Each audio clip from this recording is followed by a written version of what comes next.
Hi, all. Welcome to Kinsey Schofield Unfiltered. My first guest, I'm very excited to say, is I can't believe I've known you for so long, Kevin O'Sullivan. I've known you for years now. We throw it back to the Johnny Depp and Amber Heard trial. Oh my God, it's that long, is it? I know. Listen, Kinsey. Well, actually, everybody, I'm Kevin O'Sullivan, and I'm very, very honoured to be Kinsey's first guest. Oh, I'll thank do the you. intros for you. How's that? Thank you. Thank you. Well, you're much better at it. You've got a brand new show called The Political Asylum with Kevin O'Sullivan. But that's interesting to me because I know you are such a genius when it comes to politics, but I immediately associate you with Hollywood. You lived here for 10 years. You are a junkie for TV and film.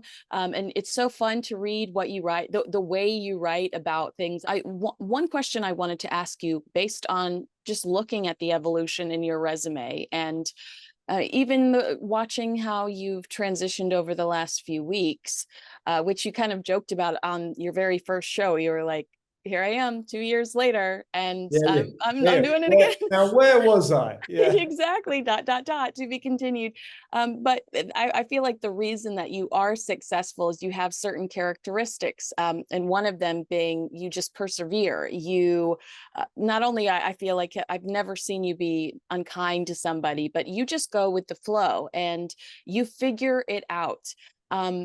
Do you think that that's one of the characteristics that Prince Harry lacks? Another character we talk about consistently is that, because just watching you, you work because you change, you evolve, you deal with the circumstances you're given, and you bring the joy to that environment. So I just wonder if that's what Harry lacks when it comes to his work ethic and just making things around him work. It's interesting what you say about work ethic. I mean, I'm by nature a lazy person, but I work my backside off. I mean, I barely have a spare moment, which, can be exhausting, but it's good for you. It's good to be busy, and Harry should take note of that. And that man is not busy. What the hell does he do with his life? I mean, Meghan now is very busy making pots of jam, so that's good to know. And meanwhile, her husband, who knows what they're doing? And I've just been writing an article about it, about this weekend coming up, or next weekend, May the 8th. Harry will be over in London. Now, you know that I have always said, I've been on air, I've always said, let me tell you, Meghan Markle will never set foot in Britain again.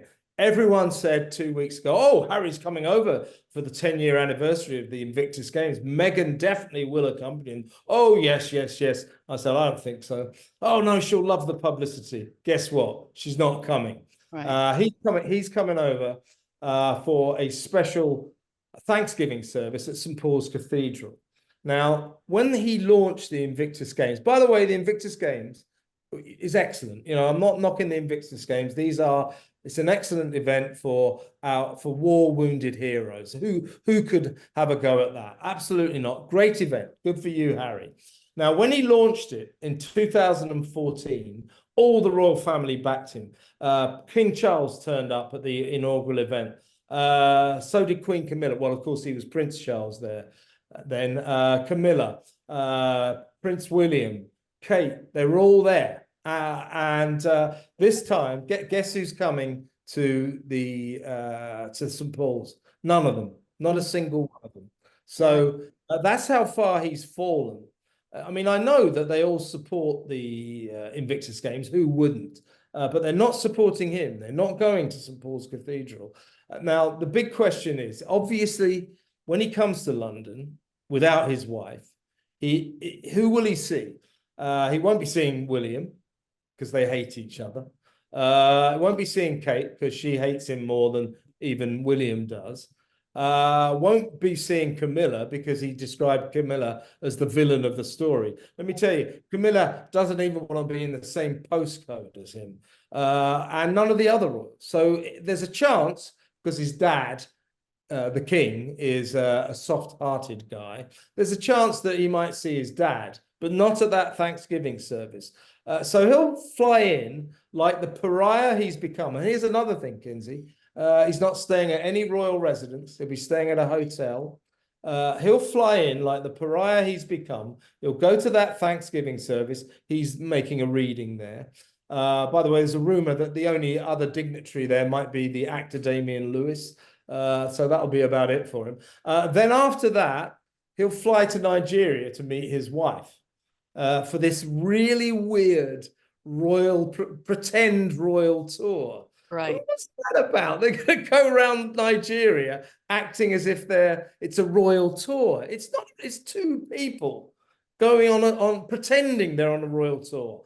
You know, she's not royal, No. and he's a lot less royal than he used to be. So what is that about? I really can't get my head around it. It's just that It's the this is optics. They want their pictures taken. They found people that will play their game. So they're going to chase after it. Go where you're celebrated, not where you're tolerated. And they're going to, they're going to make them look like these celebrated leaders and cultural leaders. And Harry and Meghan need the photos, and they need that positive attention because they rarely get any.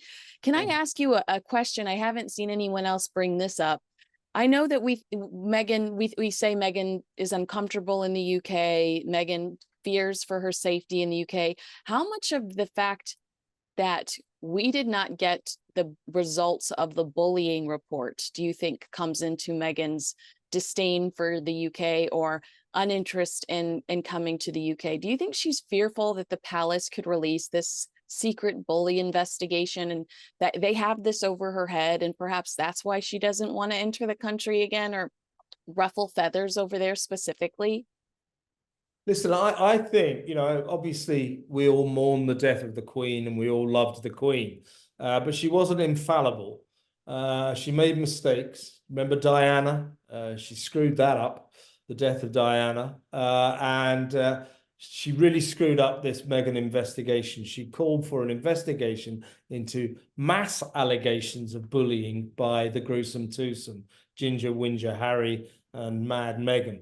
So they were apparently bullies to their staff, so much so that under pressure, the Queen called for an investigation, an independent investigation. So nothing to do with the royals, no insiders, barristers and investigators investigated this. And we never, ever got to see the results of that investigation. And frankly, that's a disgrace. That's a disgrace. We ought to know. I think you paid for it, right? I mean, didn't taxpayers pay for that? Of course, we pay significant amounts of money to the royal family. And that's why, people always get really angry with me because I say, I've got a right to know. I want to know about these. Just leave them alone. Let them have their privacy. Let them have as much privacy as everyone has a right to. But there's a line we have to draw. At a certain point, we have to know about these people because we pay for them. And that investigation should have been transparent. And I kind of think one day, probably accidentally, it may well emerge. But I think, to go back to your original question, why won't she come to Britain? I don't think, although I'm sure she is trepidatious about that investigation, I don't think it's because she fears that might be released or she fears the palace might do anything. She won't come here because she doesn't like us and we don't like her.